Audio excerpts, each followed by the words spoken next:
Welcome back, and now to tech. Aris, powering your digital world.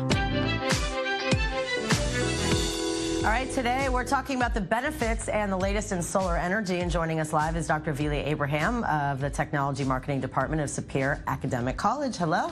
Hi. Shavua Tov. It seems like I just saw you yesterday. Yeah. Which it kind of was. Okay, so solar power, we got a few stories going on, but it just seems to be something being talked about a lot more. What is changing and advancing in the world of solar energy? Okay, well, first of all, there are about 1 billion people in the world who have no access to electricity just because they're not connected to a power grid or they're too far away. Wow. Okay. 600 million of them, or 60%, live in Africa. And on average today, if you look at all countries in the world, 2% of the electricity needs comes from solar energy. In Spain, which, by the way, Germany is the top producer of solar energy. Spain comes in second, and it produces 10% of its And do they electricity. use what they produce? Yes, they definitely do. They use it. United States comes in the 5th place, and California is leading. Okay, it produces Makes 60. sense. Yeah, it's very 60%. eco-friendly. Yeah, if you're not driving a Prius, you're not cool in California. Surprisingly, we're not there. We're not leading. I would expect us to be leading solar power production because we have so much sun here. Yeah. And experts are saying that one of the reasons we're not because we don't have the know-how, it's because there's just too much red tape. Too much red tape that is preventing Surprise, it. surprise! We are living in Israel. Red tape? No. That's really shocking, isn't it? But fortunately, there are non-profit organizations like Innovation Africa who are helping people in Africa gain access to electricity and, lifting them out of poverty.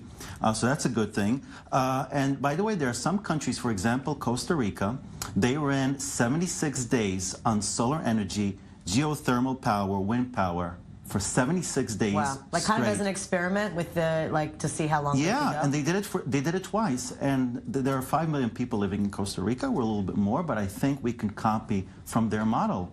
We have so much. And now it's going into the automotive world. Tell us about that. Like Tesla is even now adopting it on cars. Right, they're adopting it in cars, and the thing with Tesla is that it was able to produce a battery that can store energy that is gained from the sun, something that was not possible. Even if the car is not running, do we know, or it has to be plugged in? No, well, they're focusing on two things. They're focusing on cars and homes, and one of the things that they did with homes is that, look, in the past you would be able to, install solar panels on your roof, but once there's no sun at night, it's all gone. Right. Now you can store it, and by the way, IKEA is offering solar panels, which are a lot cheaper, the batteries. You can store a lot of energy, and it costs only £3,000, relatively cheaper than Tesla's $5,000 battery.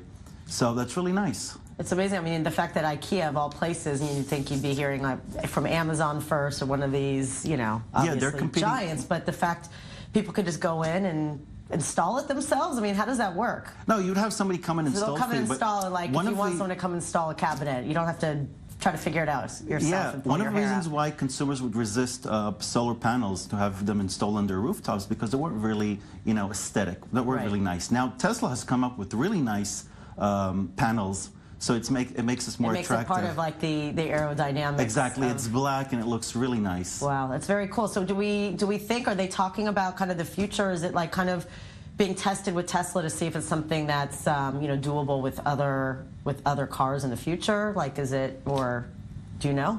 Well, we know that definitely it's going to be used more and more in cars. We also know that it's going to be more and more used in trucks and buses. Right. And by the way, I read an interesting article about this, and one of the questions was, will we need a driver license? What's going to happen when we have autonomous cars that run on electricity? And there are a lot of interesting issues surrounding this. Yeah. It's weird. And we're going to be alive to see it, which is even weirder, right? Yeah. Well, it's going to happen pretty soon. Yeah, exactly. Yeah, I mean, we're going to be that's the thing. We're going to be literally driving next to a driver. To KITT, getting back to David Hasselhoff. Definitely. Remember the days of KITT, Knight Rider? Or am I aging myself more than you? Yeah, I watched it a lot. All right, thank you. Meanwhile, a new smart ring gives voice to the visually impaired. The device will help them answer a phone call with the touch of a finger. Here's more. Answering a phone call could become as simple as touching your ear. Wear new Smart Ring Ori on your finger and connect your phone using Bluetooth. And pick up calls using bone conduction technology that sends sound vibrations through your hands straight into your ear. It's a way of ditching the screen and paying attention to the world around us, say its developers. Very well connected, very digital savvy. We also know that in some way we want to shift our habits towards something else. We want to keep our heads up. We want to be able to sort of stay more in the moment, right? And I think this device represents a slightly different way of using our devices. Hong Kong-based startup Origami developed the Ori as a way of improving smartphone functionality for visually impaired users. They typically rely on screen reading software, but that has its problems. It's loud, other people can hear it, and can imagine it reading out your password, right? So, that's inconvenient and inappropriate. Origami found its discrete device had wider appeal. One thing that we discovered was that, making screen-free tech is more than just about accessibility, but really about making something that's easier to use for all of us. The Ori gives around 1 hour of continuous listening time, according to its developers. And it links up with voice assistants like Siri or Google Assistant to complete tasks like calls, text messages, and setting reminders.